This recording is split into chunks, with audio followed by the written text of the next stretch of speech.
Thank you, Chris. Good afternoon. I'm going to tell my age a little bit, how long I've been around here in regards to homecoming. When I first got here, homecoming used to be at 6 o'clock. So I've been here a while, so I'm going to tell my age. So for those that came after and used to the 3:30, 4 o'clock, well, it used to be at 6, and so it's good to see it going back to that time. You know, last week was a great week. You know, we went over to Houston, the Shell Energy Station to play Texas Southern. You know, at their place, it was great weather, great atmosphere. Those guys, we knew those guys were going to be fired up. We knew those guys were going to be ready to go. And our guys went over and we faced some adversity, but the guys were resilient and played through the adversity and came together again, and we were able to get the win in overtime. And I'm pleased and proud to see those young men come together and stay together and play as the team that we're capable of showing and displaying. And it was really good. It was a really good ride home. Those guys enjoyed themselves. We watched the film.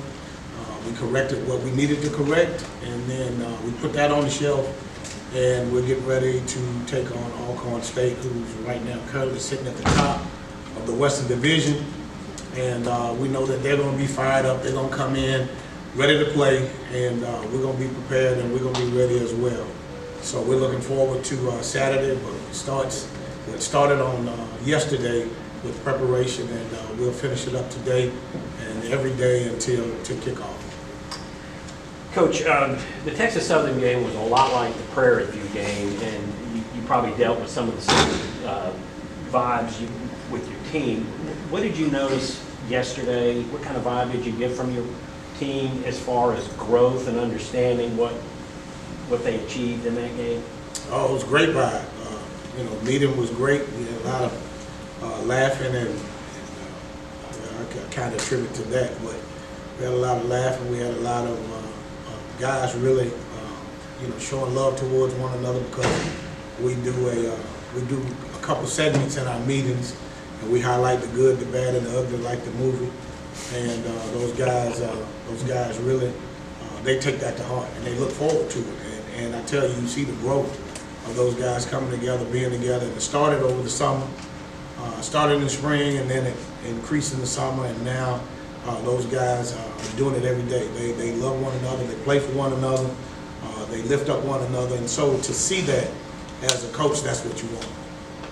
You it looked like you shuffled your offensive line again. Was that because of injuries, or are these just personnel changes that you made?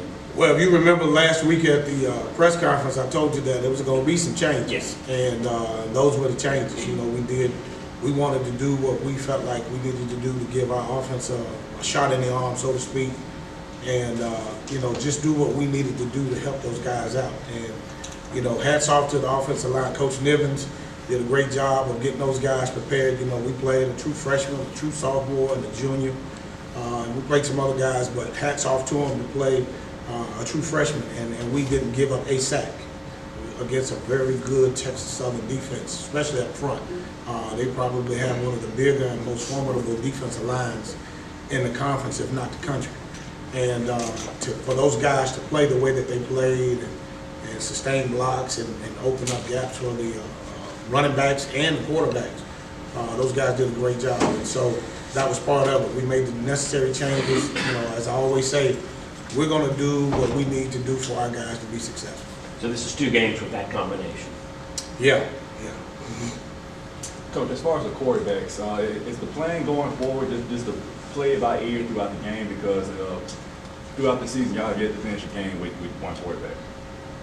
Well, we're gonna do what we need to do to give ourselves the best chance to win. So if we gotta play with 2, we're gonna play with 2. We gotta play with 3, we're gonna play with 3. Perfect world, you know, you want to play with 1, but I mean, you know, the more the merrier.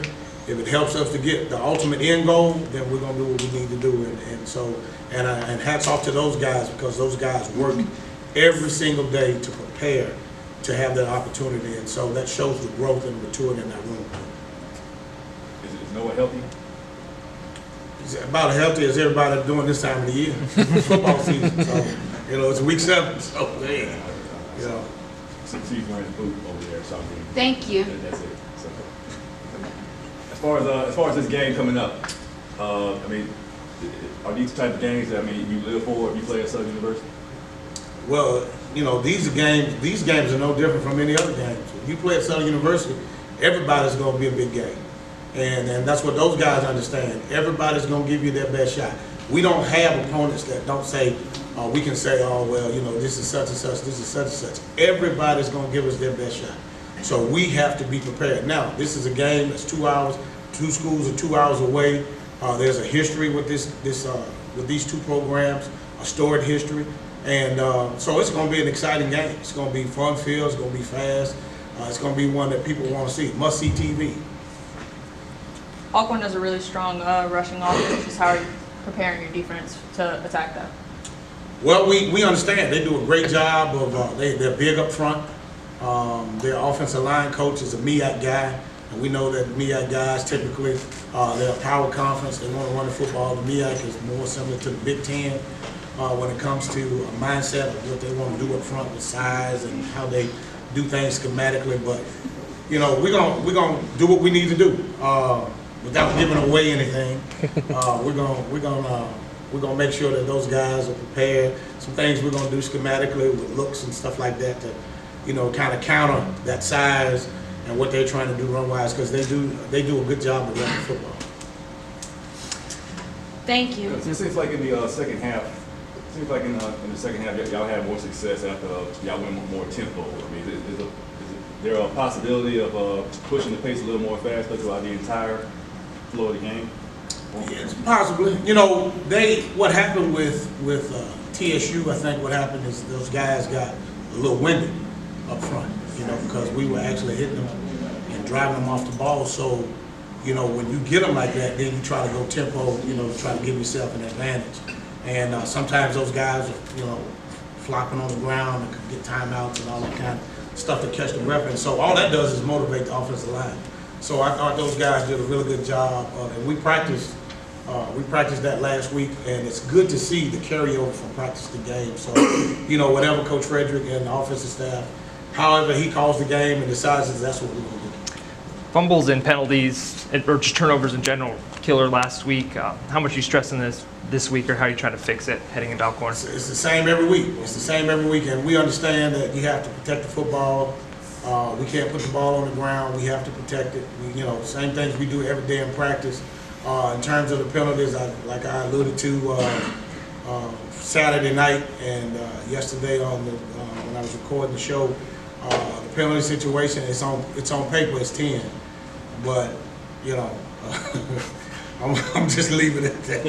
I'm leaving it at that. What does it say about your team that they're just consistently finding ways to win in the conference? Well, you never underestimate the heart of a champion, and so these guys are champions, and they live it, they practice it, they sleep, they think it, they take on the mindset of the coaching staff. Every coach on our staff has championships, and a lot of these guys that are playing, they are champions at some level, whether it's high school, whether it's junior college, whether it's FCS, FBS. Those guys are champions, and they understand what it takes, and for those guys to come together and show the resiliency and togetherness to overcome that adversity. It speaks a lot to them. It's hats off to them. And I told you, it's what they do that really touches my heart and makes me smile and make me very proud of those guys. Southern has 6 points in the first quarter all through the season. How much is that, or what's hindering the offense from getting off to that fast start? We just got to execute better. We got to make sure that we do better on third down conversions. You got to keep the chains moving. And Coach Frederick says it all the time. You know, first downs equal touchdowns. So we got to just make sure that we convert and execute better. It's no something that you got to go and do in practice and all that. It's just the execution. You know, and once we get that and iron that out, we'll be fine. Coach, talk a little bit about the impact that Vincent Page has had. The newcomer, but it looks like he's been worked his way to the starting line. Well, as you know, I said before, Vincent is my prodigal son. I recruited Vincent when I was the linebacker coach, assistant head coach, special teams coordinator here. And Vincent wound up going somewhere else. And so then all of a sudden, Vincent got in the portal, and I told him, I said, see, it was meant for you to come back here. And so he came back here, and he works hard. He works hard. He doesn't ask for anything. He's a great young man to be around, on and off the field. He leads by example, and he's getting more and more comfortable with with the system and the schemes, and when you do that, you fly around, you play fast. So he had 11 tackles on Saturday, and part of it because for whatever reasons, guys go back to their home states, they're a little more excited to play, but that was a little motivation. But he did a great job, and we're very fortunate to have him, and glad that he's doing his part. You have a close relationship with Noah. How have you seen him grow, or how proud are you of him for handling all the ups and downs, all the adversity he's been through all this season? As I say it all the time, it's like a father with a teenage son or a college-age son. We've been together a long time, and I've watched him grow from a freshman to a junior now, and a lot of times I can say things to Noah that maybe other people can't, and we have that relationship. I know when to step on the gas. I know when to ease off. And it's good. We have that relationship, and he knows I'm not gonna allow him to settle for being anything greater than what he can be. So, and he understands that. And like I said, hats off to him, because a lot of times the quarterback is the hero or the GOAT, and a lot of times they get a lot of the criticism, the blunt of the criticism, right, wrong, or indifferent. And that's what that position calls for. And to see that young man go from starting to get benched and then go back and play and lead the team to win years, because a lot of players don't respond that way.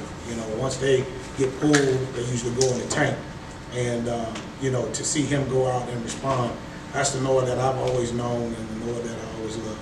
Coach, we haven't seen Chandler Whitfield in a couple of games. What's his status? And also Darren Morris, who didn't play, and Eric Reed. Well, they're a little banged up. Don't know when they'll be back, per se. They're around. Reed practiced last night, so that was good. So, again, I always leave it up to the team doctors and the sports med people to let me know, because I'm never going to put those guys' careers in jeopardy. And that's why it's next man up. That's why you got to have numbers, and you got to have guys that are prepared to go. The thing about those guys are around. They're doing everything they're supposed to do. They're locked in. They're focused. So we'll see. So Whitfield and Morris didn't practice last night? Whitfield was at practice, and Morris, he did a little something last night. How much of a wild card can he be having Fred McNair on your staff, considering his familiarity with this program, with Alcorn? I don't think it's a wild card. I think it's a trump card. And it's a trump card because he's a championship head coach. And so it's not about the Alcorn game. It's about me being a first-time head coach, having a championship head coach on my staff, along with another head coach, Willie Totten, along with another head coach, Coach Everett Todd. That's invaluable. To have Coach McNair on my staff, to lean on him as well as the other coaches for experience and things to do. God has blessed me exponentially with those guys, and so to have him on the staff again, I know there wants to be a storyline about the former Alcorn State coach playing against his former team at Southern University homecoming, but as he said, it's not about him.